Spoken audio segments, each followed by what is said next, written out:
Dans cette vidéo, il est question de la symphonie pour orgue de Camille Saint-Saëns. Je t'explique l'essentiel sur l'œuvre et sur le compositeur. Camille Saint-Saëns a composé sa symphonie pour orgue en 1886, à la demande de la Royal Philharmonic Society de Londres. Saint-Saëns a dédié l'œuvre au compositeur Franz Liszt, qui est décédé peu après. La première représentation eut lieu à Londres et fut dirigée par Saint-Saëns lui-même. La symphonie pour orgue est rapidement devenue l'une des œuvres les plus connues du compositeur. La symphonie pour orgue est divisée en deux grandes sections, chacune comprenant deux mouvements. La première section commence par un adagio et se poursuit par un allegro. La deuxième section contient un adagio calme et un finale puissant. Les quatre mouvements sont reliés entre eux, de sorte que la musique est jouée sans pause.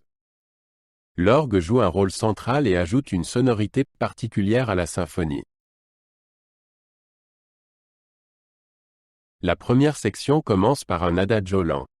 L'orchestre introduit un thème discret qui se développe par la suite. Vient ensuite un allegro moderato plus rapide. C'est ici que l'orgue fait sa première apparition dans les accompagnements de fond. Le thème est répété par l'orchestre et l'orgue avec une intensité croissante. La section se termine par un point culminant puissant. La deuxième section est un poco adagio lent. Ici, l'orgue joue un rôle important et accompagne l'orchestre avec des accords doux. L'orchestre joue une mélodie magnifique et calme. La musique crée une atmosphère paisible et sublime. Cette section est considérée comme l'une des plus belles de toute la symphonie. La troisième section commence par un allegro moderato. L'orchestre joue une mélodie rythmée, accompagnée par l'orgue. Soudain, le tempo change et devient un presto rapide. L'orgue joue ici une mélodie puissante qui est reprise par l'orchestre. La musique s'intensifie jusqu'à un point culminant saisissant. La section se termine par un passage triomphal. La quatrième section commence par un maestoso majestueux.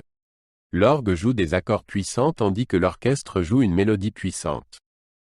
Vient ensuite un allegro rapide.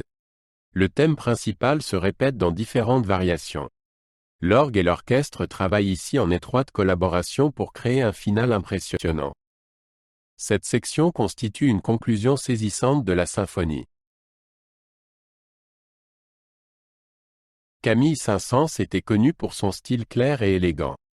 Dans la symphonie pour orgue, il combine des structures traditionnelles avec des idées innovantes.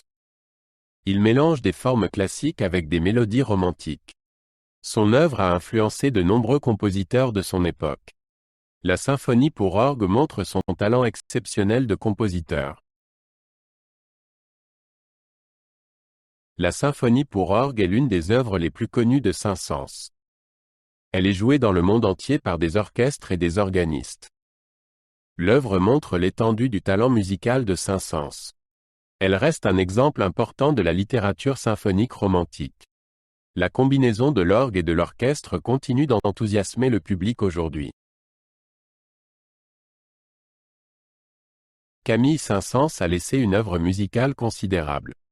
Il a composé des opéras, des symphonies, des concertos et de la musique de chambre. La symphonie pour orgue reste l'une de ses œuvres les plus connues.